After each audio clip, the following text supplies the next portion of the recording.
bande de fous, fous, bande de fous, fous, bande de fous, fous, bande de fous. Ça parle de foot, bande de fous, fous, bande de fous, fous, bande de fous, fous. Tchic, tchic, tchic. Hey, what's up, motherfuckers? Bienvenue sur Bande de Fous, la podcast. On parle de tout, mais surtout de foot. C'est encore la fine équipe, les beaux gosses de compète. Il y a l'équipe qui a battu le PSG là-haut, celui qui supporte le FC Nantes, David. Il y a le mec qui est un peu en déprime, mais son équipe va rebondir. Il y a Charlie qui supporte l'AC Milan là-haut. Et il y a moi-même, André, qui supporte l'Olympique de Marseille, le club où même Luis Enrique peut faire des passes décisives. Let's go. Alors on va parler Liga, parce qu'il nous reste que cet épisode à faire. On va parler Liga, Première Ligue, et on va commencer par la Liga. Alors les gars, vous voulez commencer par quoi? Parce que moi j'aurais bien aimé parler du Grande Benzema. Oh là là, trop fort. Alors dans le précédent podcast, tu l'as lancé. Non, on a combien de temps? Non mais je viens de finir. On vient de finir sur la Bundesliga et j'ai dit que j'aimais Lewandowski, c'est vrai. Mais Benzema aussi, je t'aime. C'est incroyable. Non mais ce mec est stratosphérique. Il a fait un gros match. Dans un réel. Franchement, dans un réel. Nul, vraiment. Faut le dire, faut appeler un chat. Non, franchement, l'un des pires réels sous l'ère Zidane. C'est la grosse équipe de Elche. Franchement, Benzema, 2 occasions de but. Oh, il est trop fort. Et surtout le deuxième but, superbe. Je veux qu'on mette du respect sur le nom de KB9, parce que dans ce pays où certaines personnes peuvent encore me dire « Oh mais Giroud, il est trop fort !» Giroud, il est trop fort. Faut le dire, Giroud, il est fort. Vous êtes en train d'assister à la carrière du meilleur attaquant français de l'histoire. D'accord? Le meilleur attaquant français de l'histoire. Encore des il est Thierry arabe, Henry. Il vient de Lyon et il s'appelle Karim Benzema. Et il porte le numéro 9 au Real Madrid. Et il a fait une carrière comme personne d'autre ne fera. Et il a un talent comme rares ont eu. Oui, il s'assoit et il mange à la table de Thierry Henry et de Platini pour les attaquants français. Enfin, pas parce que Platini n'était pas attaquant, mais il s'assoit à la même table. Moi, il y a donc tous les mecs là, juste pour finir, tous les mecs là, tous ceux là qui sont là. Oh mais Giroud il est trop fort. Non mais de toute façon on n'a pas besoin de Benzema en équipe de France là. Tous les péteux là qui pensent que Giroud là. Oui, Giroud, il est très bien. Enfin, voilà, j'ai rien contre toi, Olivier. Mais tous ces péteux là qui nous disent on n'a pas besoin de Benzema là. Allez bien vous faire foutre, d'accord? Parce que quand le meilleur attaquant, l'un des meilleurs attaquants de l'histoire de ce sport, il est de ton pays, tu le fais jouer. Alors Deschamps, prouve au monde que t'es intelligent. Vas-y, prouve au monde que t'es intelligent. Appelle-le à l'Euro. Si t'as des couilles, tu l'appelleras à l'Euro. Voilà. Moi j'ai vu un truc qui était très très fort. Benzema, c'est que t'as eu des gars comme Adebayor qui sont venus soi-disant pour le remplacer, ils ont pas pu le faire. Morata pareil. T'as eu qui d'autre? T'as eu plusieurs gros attaquants comme ça qui sont venus soi-disant pour remplacer Benzema et il a jamais été détrôné. Il est toujours là et il continue de mettre des Luis Mariano, t'as oublié Mariano. Non, Mariano Diaz. Mariano Diaz. Il y a Mariano. Regardez, il a fait quoi de la carrière d'Higuain? Oui, c'est ça, Higuain, tu vois, Higuain est venu, il était là et il a gardé sa place. Il l'a broyé et il l'a jeté en Italie comme si c'était un malpropre. Mais regardez la carrière d'Higuain après. Personne ne peut le lier maintenant. C'est juste un attaquant historique du Real et le gars il est là, c'est tout. C'était juste pour lancer l'épisode. Comme l'épisode doit être clos très rapidement, on va attaquer sur les autres équipes parce que sinon on va perdre Charlie encore. Vas-y David. Il y avait un super derby, le derby sévillan. Séville-Betis et après deux défaites de suite, au moins Séville a remonté la pente en gagnant le derby et pourtant c'était pas du tout maîtrisé. Merci Et tellement voilà, sous-côté ce joueur, tellement sous-côté. Franchement, on n'a pas assez parlé cette saison. On n'a pas assez parlé cette saison. Voilà. Exactement, et toujours avec la charnière Diego Carlos, Jules Koundé, ça tient le choc. Et là, et grâce à cette victoire, ils se sont solidement qualifiés. Enfin, ils vont sûrement se qualifier pour la Ligue des Champions l'année prochaine. Parce que franchement, après les 2 défaites, moi, j'ai commencé à avoir peur. moi, je me disais, vas-y, ça pue. Ça pue. Surtout quand tu voyais le niveau de Jules Koundé sur ces matchs-là, c'est ça qui faisait peur. Ouais, tu disais, c'est machin. Et voilà, et en plus, derrière, la Sociedad a perdu également. Donc, tu te dis, voilà, c'est tout ouvert, 6 points d'avance. Doutez pas de Jules. Jules, il est serein. Jules, quand il rentre sur le terrain, il est toujours serein, prêt à broyer l'attaquant adverse. Vous inquiétez pas pour Jules. Il est fort. Sachant qu'en plus, là, à l'heure actuelle, Séville, ils ont un match de retard, tu vois. Donc, 6 points d'avance avec un match de retard. Le match de retard, c'est contre Elche, si je me rappelle bien. Ouais, mais c'est une grosse équipe, puisque quand même, Benzema a galéré pour marquer contre eux. Non, je rigole, Charlie, c'est pour. Mais bon, donc, voilà. Moi, c'est tout bénef pour Séville. Après, on peut parler du match nul de l'Atlético, mais moi, je suis toujours pas inquiet. Ils ont toujours les 4 points d'avance sur. Pour moi, ça reste anecdotique. Pour moi. Moi, franchement, je commence à être inquiet, les gars. Non, je commence à être inquiet. En vrai, non, alors inquiet dans le sens où l'Atlético va continuer, mais quand on voit, alors parce qu'on peut le dire, hein, la victoire du Real, elle est chanceuse au possible. Chanceuse dans le sens où sur l'ensemble du match, par contre, la victoire de Barcelone, elle est sans photo. Voilà. Et le problème, c'est que, alors oui, on peut se dire que l'Atlético a un matelas d'avance, mais là, le Barça, ils sont sur une constance où ils font peur. Je pense que là, par contre, dimanche prochain, l'Atlético reçoit Alaves qui est relégable et par contre Barcelone va à la Sociedad. Et ça, ce match-là, il est intéressant pour Séville. Parce que la Sociedad est l'équipe qui peut contester Séville et ils peuvent aussi emmerder un peu Barcelone. Donc, effectivement, c'est vrai que dans nos pronostics, encore une fois, on s'est trompé puisque le Barça on le mettait 4e, mais voilà. Mais c'est vrai que je pense que là, la plus grosse menace à l'Atlético, c'est le Barça. Parce que Messi, il s'est dit, bon, allez, je vais bien finir la saison. Ça y est, il y a un nouveau président. Et là, ils sont sur une sorte de constance en championnat qui fait peur. L'Atlético, ça déjoue malheureusement. Ouais, moi, je suis pas serein pour l'Atlético. Quand tu avais 13 points d'avance... Est-ce qu'il y aurait une corrélation entre la non-titularisation de Braithwaite en ce moment et les résultats de Barcelone ?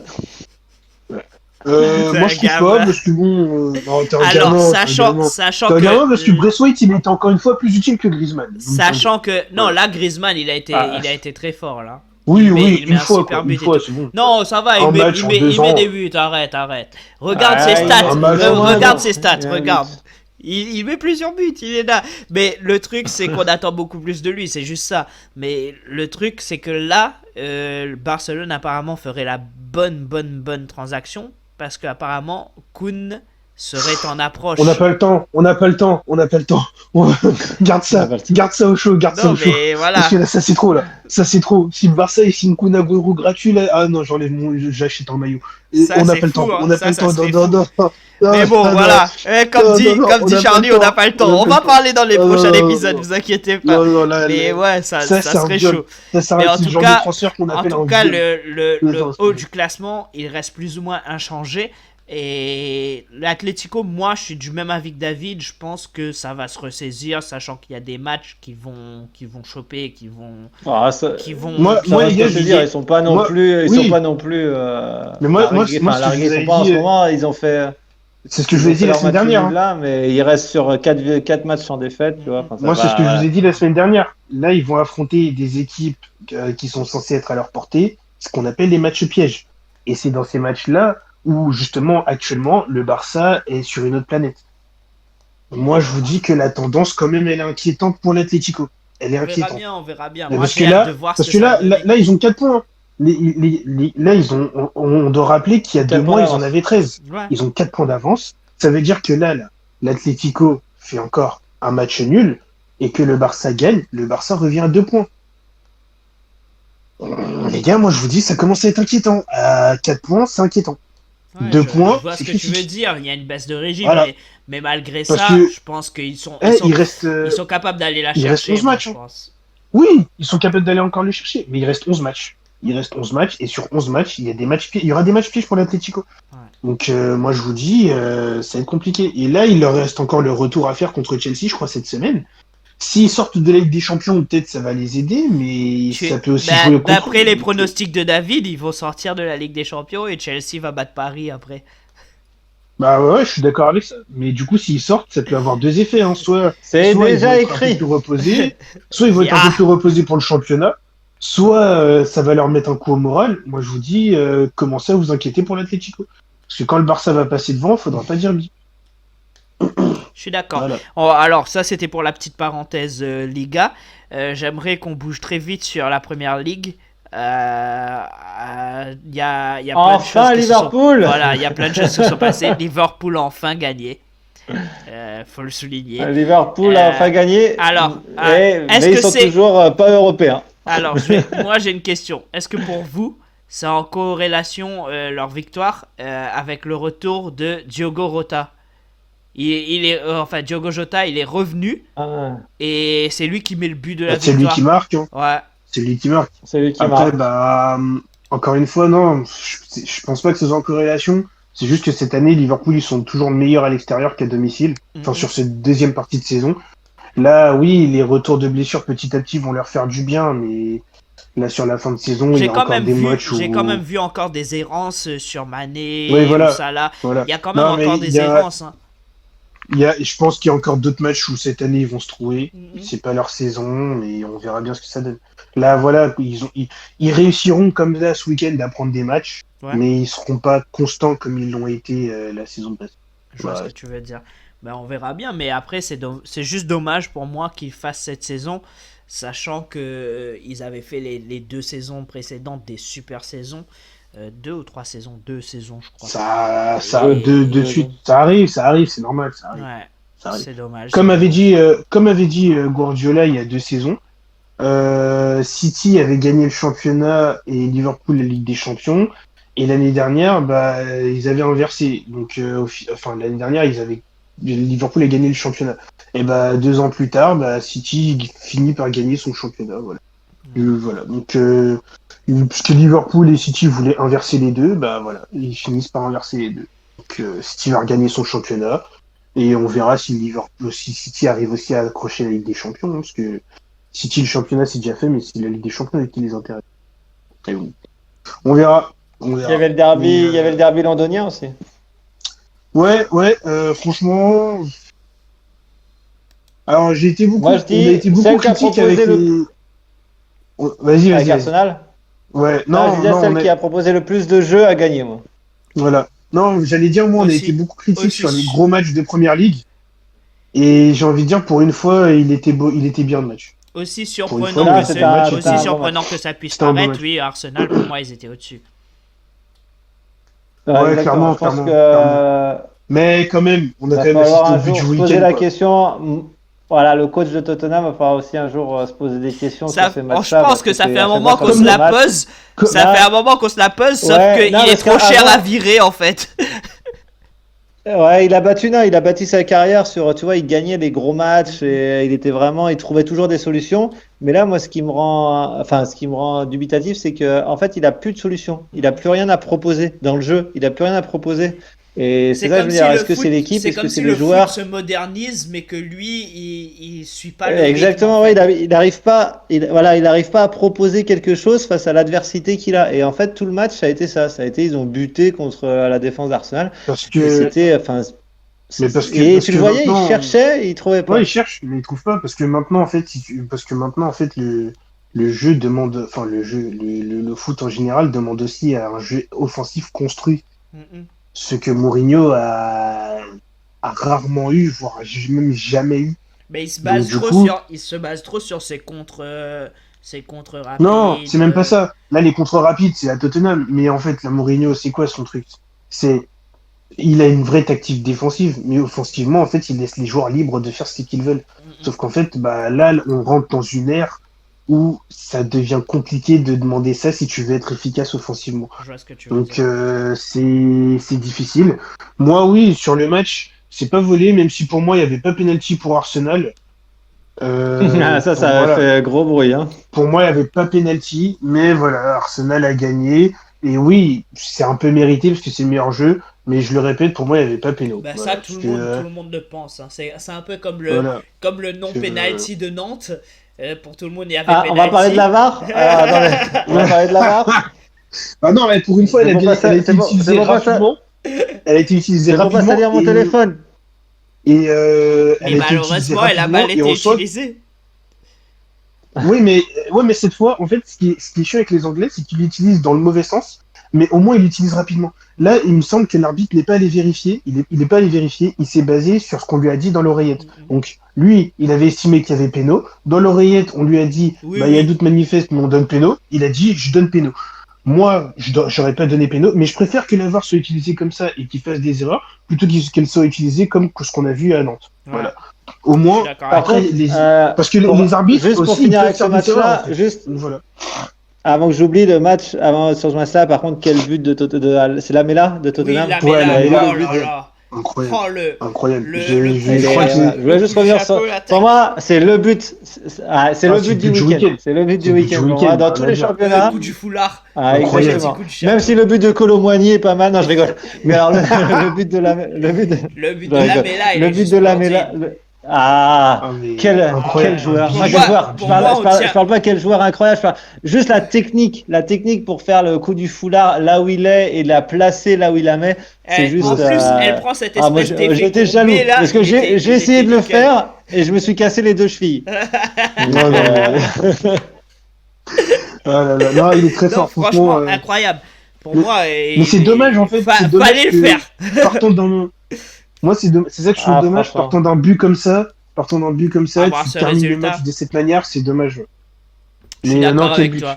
Oui, après. C'est ce que je disais. Pour une fois, un choc anglais qui a tenu ses promesses. Oui, pour une fois, oui. Il y avait du jeu, il y avait des choses qui se faisaient. Il y a eu ce coup du foulard, il y a eu tout ce qu'on aime voir dans des gros matchs, quoi. Il y a eu un peu de tout. Et à noter que pour ceux qui sont pas au courant, si Aubameyang n'a pas joué, c'est parce qu'il est arrivé en retard, je crois, au match. C'est exactement et du coup, il a été pris. Alors, c'est pas comme Coman qui vient en Mercedes alors qu'ils sont sponsorisés par Audi, c'est pas la même chose. Ouais, bon, ça, après, c'est un malade. Ils sont pas libres de leur mouvement aussi, hein. C'est un malade. Mais voilà, donc. Vas-y, je vais prendre ma Merco. C'était un beau match, même si, et aussi, pareil, le Leeds-Chelsea, moi j'ai kiffé, même si, voilà, ça s'est fini en 0-0. Mais il y avait du jeu. Leeds, ouais, j'adore Leeds, franchement, j'adore la saison de Leeds. Bielsa, il fait quelque chose d'incroyable. J'espère qu'ils vont... Alors, j'espère qu'ils vont se maintenir. Moi, ce que je reprochais à Bielsa jusqu'à aujourd'hui... le maintien, c'est bon. Je pense que c'est fait. Le maintien, c'est bon, mais le truc, c'est que ce que je reprochais à Bielsa jusqu'à maintenant, c'est que quand il passe dans une équipe, souvent, il les use. C'est-à-dire à la mi-saison, les joueurs ils commencent à être moins bien physiquement parce qu'ils sont usés, ils ne tiennent pas le rythme des entraînements, etc., etc. Là, tu le vois que les joueurs ils continuent à être autant sur le même rythme, etc. Et bon, ils ne gagnent pas des matchs, etc. Mais tu vois que la méthode Bielsa, elle fonctionne avec cette équipe et c'est bien, je trouve. Ça apporte du jeu, ça apporte du spectacle. Parce que je pense que le championnat anglais... colle à sa méthode. Ouais, correspond à sa méthode. Des mecs qui doivent se donner à fond de A à Z sur tous les matchs, 38 matchs par saison, ça lui correspond. Donc en fait, lui, il peut se permettre. Et en plus, tu vois, pour ceux qui ont Amazon, il y a un documentaire sur Leeds, il me semble il y a les 2 années. Alors, il y a la toute première année de Bielsa où ils échouent aux portes de l'accession au titre. De la promotion. Ouais. Voilà, battu par le Aston Villa de John Terry. Et je crois qu'il y a dans la saison d'après, qui n'est pas finie à cause du Covid, il y a l'année où ils sont censés accéder à la Première Ligue. Et on le voit qu'en fait, dès le début, il est arrivé. Déjà, l'organisation est bien construite. Et dès le début, il est arrivé, il a dit, voilà, moi, je vais vous entraîner de telle méthode, vous allez être cramé, mais si vous donnez pas tout, en fait, vous allez rien avoir. Donc, en fait, soit vous me suivez, soit vous pouvez dégager. Et en fait, moi, ce que je trouve génial avec ce club, c'est que, voilà, un nouveau président qui a amené des gens intelligents, ils ont amené Bielsa, ils savent Ils savaient à quoi Ils s'attendre. connaissent le Mais personnage. tout De toute fonctionne. façon, quand tu fais venir un gars comme Mais Bielsa, tout fonctionne. faut Même que si tu saches. Bielsa, il est pas parfait. Et du coup, voilà. Il peut partir à tout moment. Il peut partir à tout moment, tout n'est pas parfait. Pour ceux qui. En pleine du coup, sont conférence de intéressés, presse, il s'en va. je vous le conseille. Mais franchement, ouais, c'est génial. Moi, je kiffe parce que voilà, le type se sent bien là-bas. Il a trouvé une organisation qui, pour le moment, en tout cas, le comprend. Des joueurs qui le comprennent. Et je pense que l'année prochaine, il y a moyen d'aller viser le top 10 si l'équipe se renforce bien. Ben, Voilà. j'espère. En Donc, tout cas, je pense que c'est ce qu'ils aimeraient faire. Et je pense qu'il y a moyen de le faire avec la méthode Bielsa à l'appui et de bons Encore joueurs une fois, qui viennent voilà. renforcer. Par exemple, des gars Encore comme une- Rafinha encore, et tout, c'était des exactement. bonnes recrues, tu vois. Donc, Encore une enchaîner fois, sur c'est pas ça, pour rien.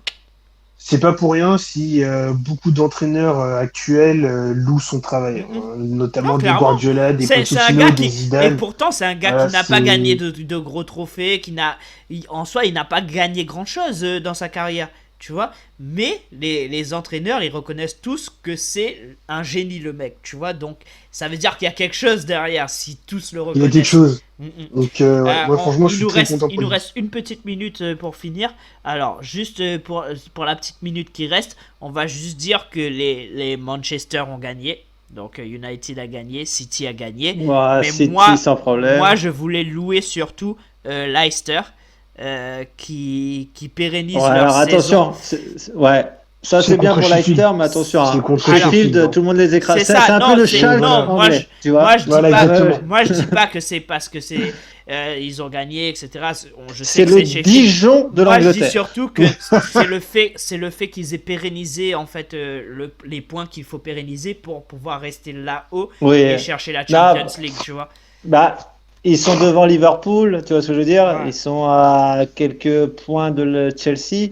Enfin, tu vois, c'est. Chelsea qui ne perd toujours pas. C'est plus. En fait, c'est plus une surprise dans le sens où, tu vois, il y a toujours une équipe surprise, comme là, pour moi, cette année, c'est West Ham. Il y a toujours une équipe surprise qui arrive d'un coup. Mais là, ça fait 2, 3, 4 ans que ça dure, depuis leur titre avec Ranieri. Depuis leur titre, Voilà, depuis leur titre avec Ranieri, qu'ils ont réussi à, comme tu as dit très bien le mot, pérenniser les bons résultats. Et ça veut dire que c'est un club discrètement, parce qu'on n'en entend pas beaucoup parler par rapport au gros, qui travaille très bien. Ouais. Et il faudrait se pencher d'ailleurs sur tout ce qui est président, directeur sportif et tout ça, parce que je pense que là, il y a pour les clubs français par exemple, où il y a des choses à apprendre. Enfin, il y a des leçons, il y a des leçons à apprendre et surtout à rapporter. Et puis, faut pas oublier que c'est quand même un club qui a perdu son propriétaire dans un accident tragique il y a 2-3 ans. C'était lui qui est parti en hélicoptère. C'était un accident d'hélicoptère. Ouais. Donc on aurait pu se dire, un Thaïlandais. Ouais, c'est ça. Alors, il n'est pas thaïlandais, mais oui, il était asiatique.